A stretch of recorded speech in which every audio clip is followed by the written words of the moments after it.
যে আজকে দিনে উপনীত হয়েছি, আজকের দিনটা হচ্ছে সপ্তাহের দিনের মধ্যে সর্বোত্তম দিন। সুবহানাল্লাহ। আজকের দিনটা হচ্ছে জুমার দিন। আর আল্লাহ রাসূলুল্লাহ সাল্লাল্লাহু আলাইহি সাল্লাম বলেন সপ্তাহের এই 7 দিনের মধ্যে সর্বোত্তম দিনটাই হচ্ছে জুমার দিন। সুবহানাল্লাহ। যদি আমরা জুমার দিনের বৈশিষ্ট্য বলতে যাই, ফজিলত বলতে যাই, তো সংক্ষিপ্ত একটা ফজিলত বলি। নবী করিম সাল্লাল্লাহু আলাইহি সাল্লাম বলেন, যদি কোনো ব্যক্তি জুমার দিনে ঈমানের হালতে থেকে মৃত্যুবরণ করে, আল্লাহ রাব্বুল আলামিন তার কবরে আযাবকে মাফ করে দিবেন। সুবহানাল্লাহ। তো আল্লাহ তাআলা সূরা জুমার এই 9 নাম্বার আয়াতের মধ্যে কি বললেন আমরা শুনি এবং আমলে নেওয়ার চেষ্টা করব ইনশাআল্লাহ। আল্লাহ তাআলা আমি সহ আমাদের প্রত্যেককে আমলে নেওয়ার তৌফিক দান করেন। আমিন। তো মূল কথায় চলে যাই।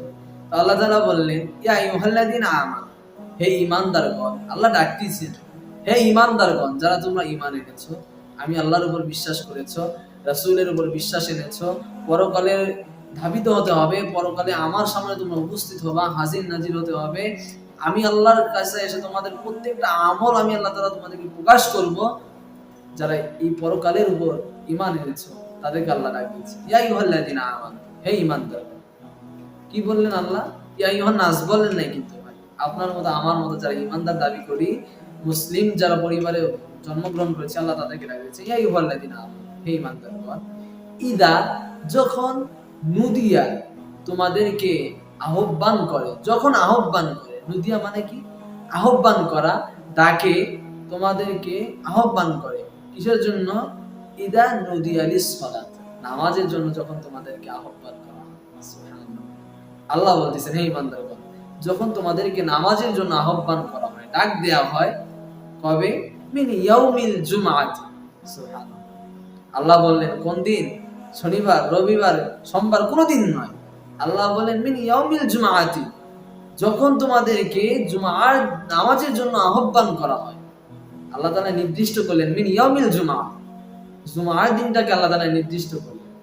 আল্লাহ বলেন যখন জুমার নামাজের জন্য আহ্বান করা হয়, ফাসআউ ইলা যিকরিল্লাহ, সে সময় তোমরা আমি আল্লাহর দিকে ধাবিত হয়ে যাও। সুবহানাল্লাহ। আল্লাহ তাআলা নির্দিষ্ট একটা সময় বললেন, যখন জুমার দিন আসে তখন তোমরা কি করবে? আজান হবে, মসজিদের দিকে যাও, ফাসআউ ইলা যিকরিল্লাহ, যে আমি আল্লাহ তাআলার স্মরণে তোমরা ধাবিত হয়ে যাও। আল্লাহ বললেন ওয়াজারুল বাই, ওই সময়টা তোমাদের কেনা বেচা করা যাবে না। সুবহানাল্লাহ। অর্থাৎ আল্লাহ বলছেন ওই সময় কেনাও হারাম, বিক্রি করাও হারাম। ওই সময় কোদাল নিয়ে ক্ষেত খামারে যাওয়াটা আপনার জন্য আমার জন্য আল্লাহ তাআলা হারাম করে দিয়েছে। ওই সময়টা আপনার জন্য আমার জন্য রিকশা, অটোর মধ্যে প্যাসেঞ্জার ওঠানো আল্লাহ তাআলা হারাম করে দিয়েছে।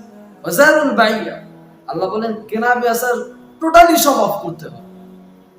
যালিকুম খায়রুল লাকুম, আল্লাহ বলেন এটা তোমাদের জন্য অতি উত্তম। সুবহানাল্লাহ।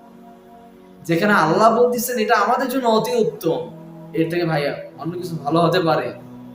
আমাদের জন্য অন্য কিছু ভালো হতে পারে? আল্লাহ বলেন এটাই তোমাদের জন্য অতি উত্তম, সবথেকে বেটার, সবথেকে বেশি ভালো। যালিকুম খায়রুল লাকুম ইন কুনতুম তা'লামুন, আল্লাহ বলতেছেন যদি তোমরা এই বিষয়ে জানতে যে এটার ফজিলত কত, এটার মর্তবা কত।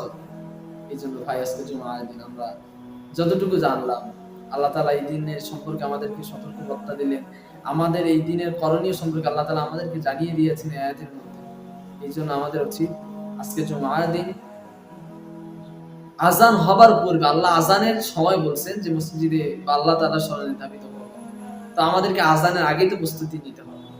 আমরা আজানের আগেই প্রস্তুতি নেব, গোসল করব, সুগন্ধি ব্যবহার করে আমরা মসজিদে গিয়ে ইমাম সাহেব, খতিব সাহেবের মূল্যবান কোরআন হাদিস থেকে আলোচনা শুনে তার থেকে আমল বেছে নিয়ে আমরা আমল করে আমাদের জীবনটাকে পরিবর্তন করে ফেলি ইনশাআল্লাহ।